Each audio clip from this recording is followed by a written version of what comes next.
Welcome to a very special episode of Changing the Narrative, one survivor at a time. This is more than just a story, it's a moment of truth, vulnerability, and healing. In this fifth episode, the interviewer becomes the interviewee. For the first time, I, Galen J Byrnside, will step into the spotlight to share my own journey, a story of resilience, survival, and transformation. But I'm not alone. Joining me is my mother, a woman whose strength and courage have shaped who I am today. Together, we'll open up about our shared experiences, the pain we've endured, and the love that kept us going. This episode isn't just about looking back, it's about breaking cycles, finding empowerment, and embracing the future. It's a testament to the unbreakable bond between a mother and child, a bond forged through adversity and strengthened by love. Join us as we take this journey together. This is our story, raw, real, and unapologetically honest. Welcome to Changing the Narrative. How did your relationship start, and at what point did you begin to notice domestic violence? So I met this guy on one of the many gay dating apps, and everything was fine at first. We would talk every day, we would spend time with each other. He didn't have a car at the time, so I was going to go get him, pick him up. And I was living on campus at the time because I was going after my bachelor's degree, but I decided to move out and just get my own space. And so we had been talking for a while, and I was just so head over heels with this guy. I was like, okay, well, let's get an apartment together. So we moved in with each other, and everything was fine. I would say for like the first week. And then after that, I caught an STD. And so I was like, okay, you're the only person that I've been with. What the hell is going on here? And he was like, no, no, no. I talked to someone and they said that, it could linger and it'd be dormant for years and all this stuff and then just pop up and just show you, that you now have this STD. And I was like, wait a minute, this shit isn't sounding right. And but I was like, okay, I clearly I love him. He didn't cheat on me. So, I go and I, get it taken care of and everything, and we move on past that. And things just continue to get worse over time. I realized that he was using my car more and more often to go places. He was texting people on, like, this was back when Facebook was just starting out, and it was deemed the relationship killer. So people were in his messages sending him messages. I noticed he was sending messages to other people. And so I noticed early on that things weren't right, but I was so head over heels and naive and gullible that I ignored a lot of that stuff. Yeah. Okay. What were some of the warning signs or red flags that you experienced in your relationship? Well, catching gonorrhea was definitely a big warning sign. Him using my vehicle all the time and then making me feel bad about it when I wanted to use my own car to go to work for my own job. Me, because I was in school and in college at the time, and I was working a couple full time jobs, supporting myself, he made it my issue that he felt I was more successful than him. And he did not like that. Also, the constant people not only messaging him that he was flirting with, but having the audacity to send the messages to me, letting me know that they were talking to him. So there were a lot of red flags. But again, at the time, I was just like, I love this guy. He is so fine. He do a lot of nice things for me. So I'm just gonna ignore all of these things. But eventually I came to the point where, okay, now we're starting to cross the line. And I can't continue to ignore these red flags at all. But for a while there, I would say for the first year or two in the relationship, I saw the red flags, but I didn't pay any attention How did the abuse impact your daily life, mental health, and sense of self during that time? So at first, I will say it was more emotional. So it really just took a toll on how I presented myself to the world, how I went outside, how I dressed. I had to tone it down. I couldn't be cute as I felt like I wanted to be cute. I couldn't wear anything sexy that made me feel good about myself. And then when it turned physical, I had to go to work with black eyes. I had to go to work in class with bruises and stuff that people would ask me, well, where'd you get that from? And I would make up lies about, oh, I just got into a fight with somebody, or oh, I ran into a door. I mean, no one ever really truly believes that shit that you ran into a door, but I would make up things like that. And I worked at Lander University. So we actually had actual police officers that I had to see. And they're asking me, and because we grew close because I worked there for a while, they're asking me, well, why do you have a black eye? And why are you coming to work constantly with a black eye? And I'm just like, oh, no, it's not what you think. It's not what you think. I'm just making up lies and excuses.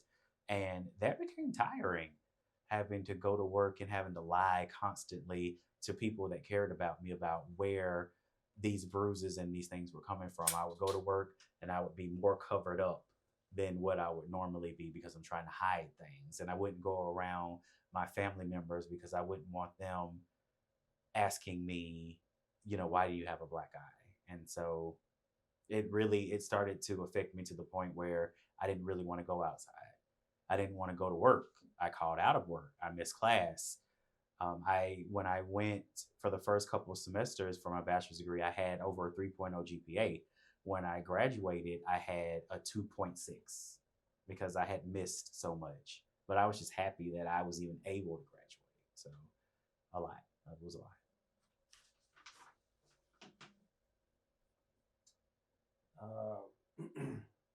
What were the challenges you faced in recognizing and admitting to yourself that you were in an abusive relationship?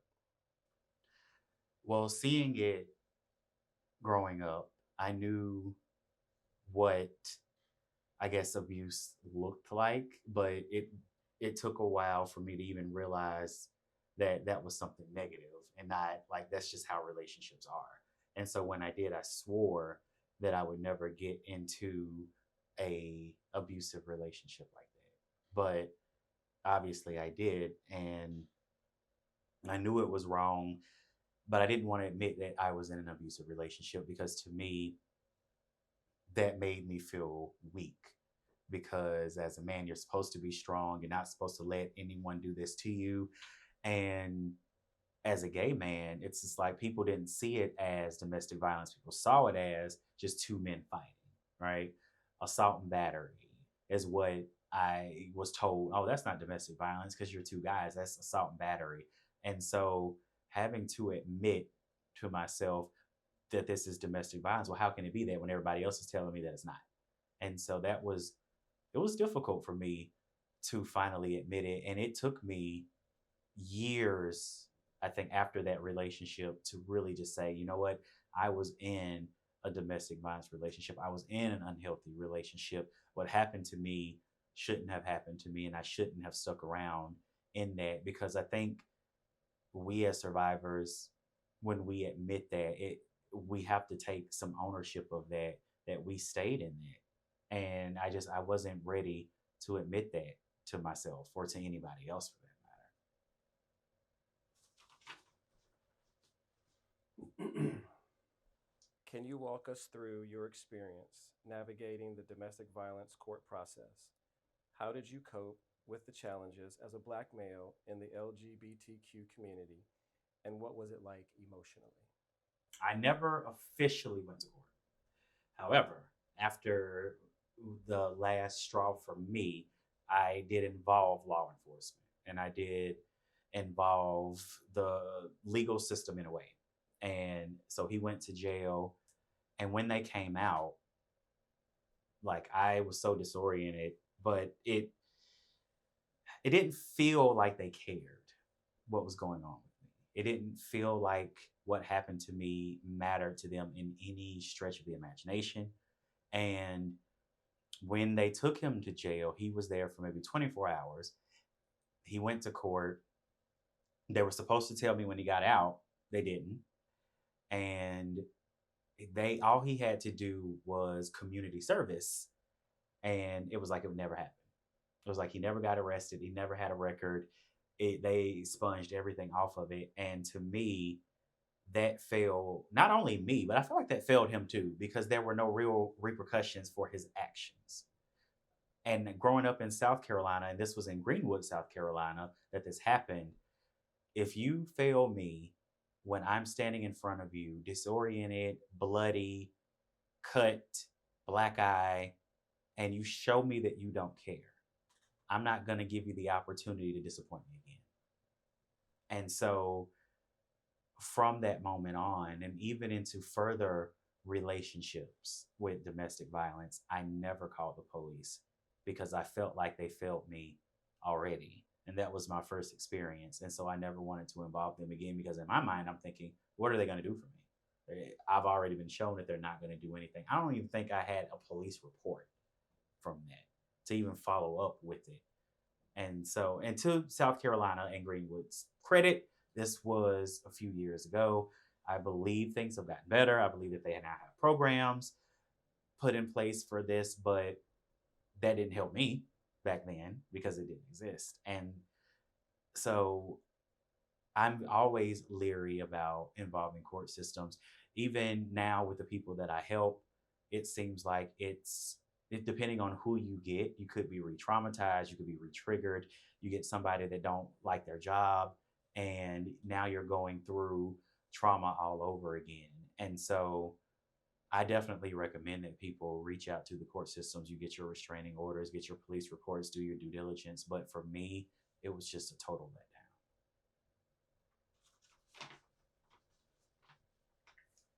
How did being part of the LGBT community influence the way you communicated your need for help? Hmm. I didn't communicate my need for help because I was bullied for being gay. I was picked on for being gay and for being different. And so I didn't communicate my need for help at all. I suffered in silence. And a part of that I feel is generational because we keep everything in the home.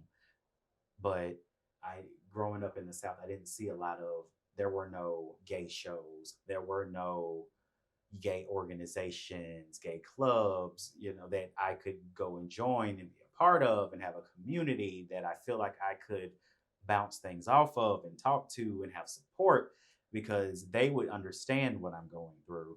Instead, what I did have was judgmental friends that said, well, I don't want to hear about this because you're just going to keep going back and I don't want to be involved in this. That's what I had. And it really shut me down to where I feel like I couldn't trust anyone with what was going on with me. Yeah, I might go back, but you don't know why I might be going back. You don't know what was going on inside of the house. All you know is that I come to you and I say, he did this and I'm done and I don't want to go back, but then I end up going back. But you don't know the context of why I went back. And so not having the resources in the community around me, it made it difficult and it just made me really just want to keep to myself and stay and keep it just in the household. Did you ever feel pressure to keep the situation within the home because of your identity or fear of how others might perceive you or your relationship? Definitely. Again, I had no community to speak of. I really didn't have a lot of gay friends to talk to. Um, so yeah, I definitely, you pair that with being a African American man and the stigmas that's around men in general, and how could you let another man put their hands on you or do all this stuff, and you talk to some people or you hear some people say, I wouldn't let that shit happen to me. I wouldn't let them do that to me. But you aren't in that scenario with someone that you love and you care about. So you don't really know how you would react to that. And so I felt like I had no choice. And not only that, but I was still with this man and he was still coming around my family. And so what sense would it make for me to go and talk to my family about him putting his hands on me? And I'm still bringing this man around because I didn't want them to treat him any kind of way. Because as soon as, if he gets mad, then as soon as we get home, he's going to take that out on me. And I really didn't want that. And so, yeah, no one knew. I kept it to myself. I didn't want to talk about it. I didn't want to express what was going on with me. And I really didn't see a way out because both of our names were on the lease, even though I was the one that was working because he couldn't keep a job. I was the one that was paying the bills. And when he was working, he was using my car. Because his name was on the lease, I couldn't get him off of it. So, what were my options? Because the police couldn't kick him out or me. They would ask one of us to leave, right? But we both lived there. And so I just had to stay in my own personal hell.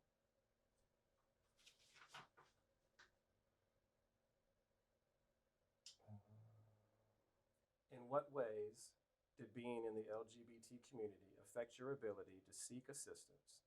Were there any barriers or specific challenges you faced because of your identity? There was no assistance. There were no programs. There were no shelters, not even for just heterosexual couples. There were no shelters, not in the small little town that I was in. And so I had nothing available to me at the time to do anything with. It just it made it difficult because I know females that were going through kind of similar things and they could go somewhere. They were willing to go further out to get away, but I couldn't do that. I still had to go to school. I still had to go to work. I still had to take care of the household and do all of these things. I couldn't get away from him. And so it made it difficult for me because there were no resources, at least not any that were available to me in my immediate area anyway. So, yeah, I think.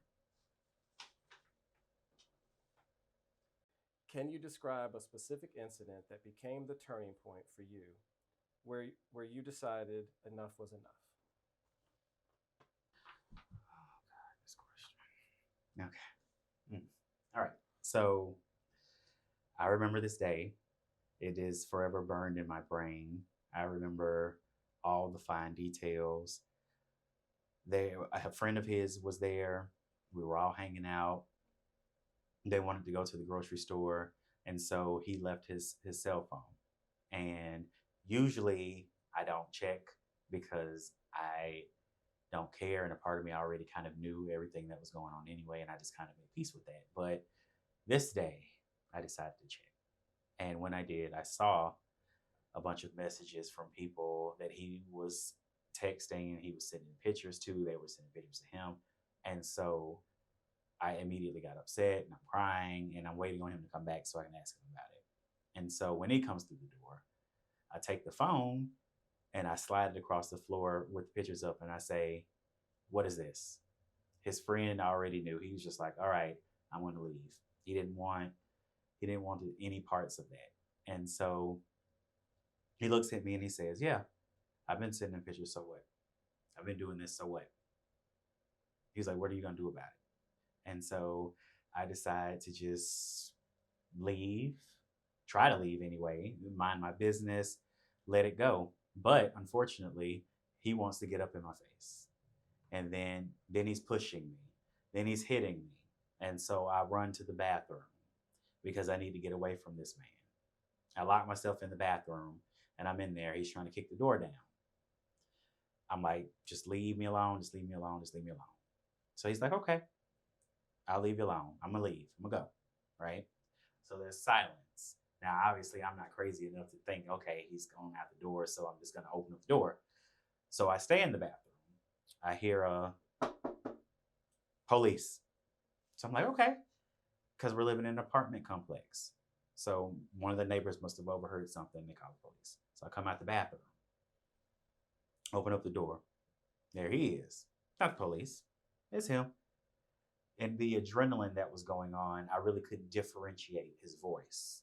And so as soon as I opened up the door, right in my face, I don't remember anything that came after that. When I came to, I was bleeding. I had a gash on my neck this way, had a gash going down my neck that way. And I'm bleeding everywhere. Oh, somebody must have evidently really called the police because the actual police showed up, but I didn't remember anything. And so they're asking me what happened to you. And I'm just like, I don't remember. I said, we were fighting. I opened up the door.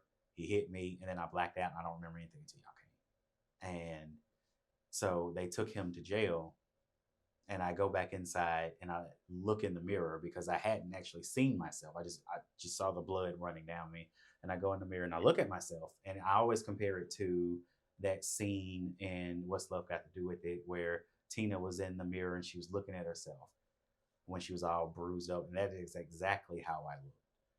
I didn't clean myself up. I didn't wash anything off. I went straight to the leasing office and I said, "You have to help me." I said, "He and I are on this lease. We just got into a fight. I want to get away from here." And he said, "This is what I'll do for you. I'll move you into another apartment." He said, "I won't make you pay anything and I'll take your name off of the lease. My only caveat is that you cannot tell him where you are." And he let me do that.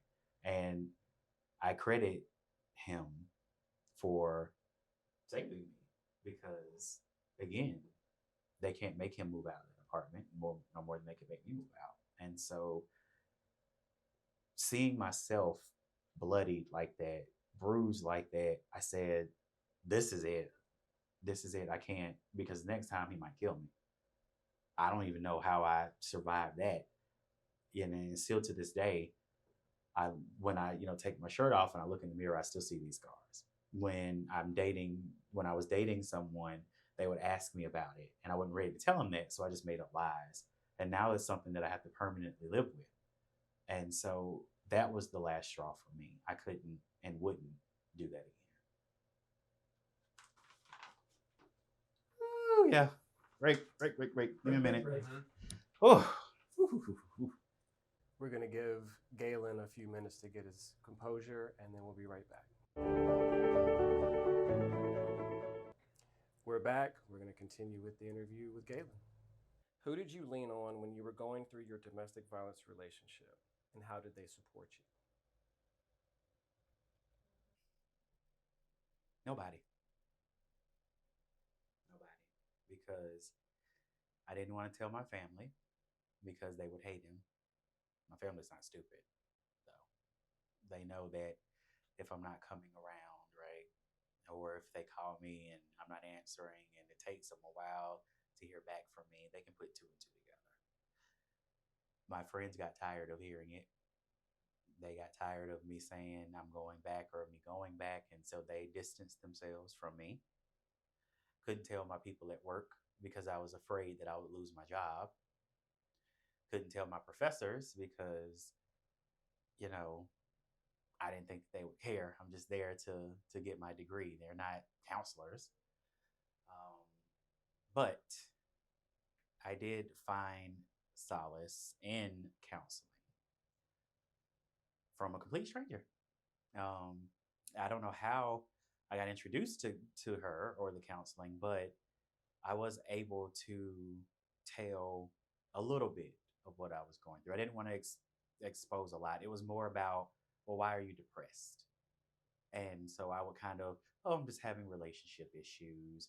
I wouldn't involve the physical aspect of it because I was afraid at the time that I would be judged for it, or what would they say, or what would they do. And so really not having someone to talk to that I really cared about and I knew cared about me was difficult. And I think that led me to be more depressed because I felt like who could I talk to in this situation? And so really I didn't couldn't really lean on anybody. And it's not because they weren't there. I could have told my family. I could have talked to my mom about this, but I didn't want her to treat him any differently as long as he was still going to be around. And so that was hard. What was your biggest hurdle in your domestic violence journey?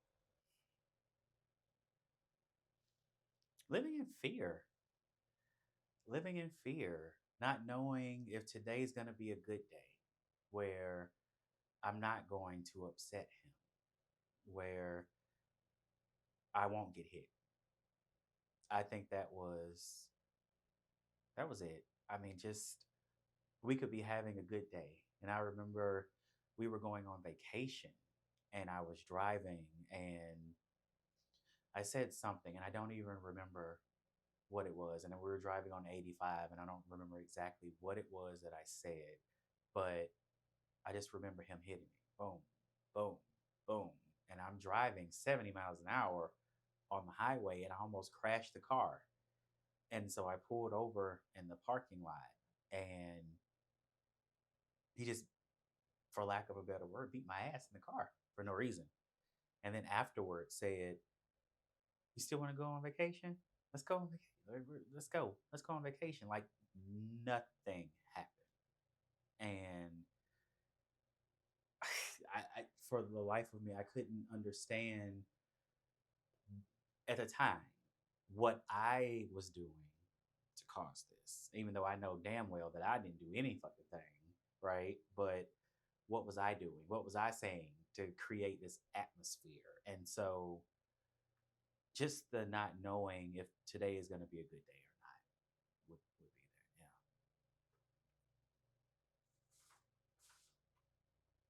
Yeah. As a male survivor, how do you perceive the predominant portrayal of domestic violence survivors as Caucasian females? Do you believe this impacts the experiences of other marginalized groups in being taken seriously? I will say this: domestic violence happens to everybody. I'm a big advocate of that, for advocating domestic violence awareness no matter who it happens to. However, my experience is being told that it's not domestic violence, it's assault matter because you're two guys. And that for a long time made me question if that's true and accurate, and it's not. Domestic violence happens when you're in an abusive relationship with an intimate partner. Doesn't matter about if it's male or male, male, female, female. And so just not being able to have a space to where people accept that this is what's happening to me. And it just made it difficult and it made it feel like I had to scream at a higher voice than other people had to scream at, because what you see in on TVs and movies and shows like Cops is usually where it's a female and a man, and usually the female is the one that's being abused. But men have stories to tell too. Gay men have stories to tell too. Lesbians have stories to tell as well, and we should be able to take up the same space as everybody else do. How have you begun to heal from the trauma of your experience? And what advice would you offer to other male survivors of domestic violence? I would say the healing has only began, and I'm still healing because I'm still a work in progress. But the healing only truly began in my 30s, where a good girlfriend of mine, me and her were talking, and she told me about what was going on with her previously in the past, and I opened up to her about what had went on with me in the past, and she said, "Oh, well, there's this organization, the Choose Courage Foundation, that's coming to Charlotte, and they're photographing survivors of domestic violence, and you should be a part of it." And I looked at her like, "Bitch, are you stupid?" I was like, "I will never in my life be. You're lucky that I'm telling you, okay? I'm not telling anybody else anything. Are you crazy?" She was like, "You should do it." And so I was like, "Okay, I'll give them a conversation." I met with them, met with other survivors, other people of color, other men survivors of domestic violence. And I said, I have to be a part of this. And I was the first African American gay male to be photographed for that campaign. And from there, it really empowered me to want to do more. And so I wrote my first book, the Galen memoir, How Love Can Make You Stupid, telling about the sexual assault and the domestic violence that I experienced across several relationships, not just one, across several relationships. And from that, I wanted to do more. And so I decided to reach out to Charlotte Community Support Services, Safe Alliance, Safe Harbor, get trained to be able to go out and speak and tell my story. And from there, I just ran with it. I was doing speaking engagements, raising awareness, and I wanted to do more. And so I started modeling for domestic violence campaigns, and then I wanted to do more. And so I started my own podcast, and here we are on this platform where I'm able to interview other survivors of domestic violence and let them tell their story. And so I refuse to be quiet. I refuse to be anyone's victim. And I want other people to, as one of my good friends say, take up space. And I want them to be able to tell their story and how they feel. And if I'm able to provide them with a platform, then I know that I'm walking in the purpose that I'm supposed to be in. What role has sharing your story publicly played in your healing process? And has it made a difference in others you've spoken to? I will say that I'm probably not 100% healed. Full transparency, because when I tell my story, depending on what parts of the story that I share, where I'm sharing it at, the audience that's there, I can still get emotional. I can pretty much get through my story now and tell it without re traumatizing myself. But there are days where things will remind me of some stuff that I went through, and I'll get emotional and I'll get upset, and I have to reach out to my therapist, and we have a therapy session, and I cry and I get it out, and I put on that Waiting to Exhale soundtrack, and I'm just like, fuck all men, they're all terrible, they're all trash. But I realized that that's not true. And I married a wonderful man. We have our problems, but he knows. He knows, and he loves me, and he allows me to have those days where I'm emotional, and he supports that emotion in me. And it continues to help me heal on my journey. And I journal, I do kickboxing, I go to gun ranges, I video game, I work out, I do things that I feel like helps me. Music is a big factor. I listen to music all the time. I either have the headbud in, I have my glasses on, I have music playing, because I feel like there's a song for everything, every mood that you feel. And so when I'm not myself, or I'm feeling off, or I'm feeling triggered by something, I lean into that, because I need to figure out what part of it is still lingering within me, what part of it needs to still be worked out. And so I lean into that. And I think it's something that I'm going to deal with for the rest of my life, because what I went through was traumatic, and you just don't get over trauma at the snap of a finger. And so while I am mostly healed, there's still a journey ahead of me. What message do you hope to convey to other men who may be afraid to come forward as survivors? Tell your story when you're ready to tell it. Don't let anyone force you to tell your story when you're not ready. Don't let anyone make you feel like you're less than a man because you let this situation happen to you, because it doesn't define who you are as a man. It doesn't define your masculinity. It doesn't define your fatherhood. It doesn't define your brotherhood. It doesn't define you as a person.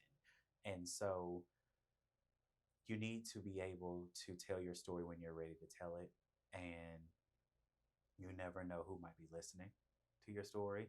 You never know who might benefit from hearing your story. You never know who might need to be right where you are to hear that message that you have to say. And so I know it may be hard. I know that we are programmed to be strong and tough, and that is the image that is out there. But there are so many men that suffer in silence because of that stigma, that need to hear what you have to say. That's it. That's it. That's it. That's it. Ah! Good job. Woo!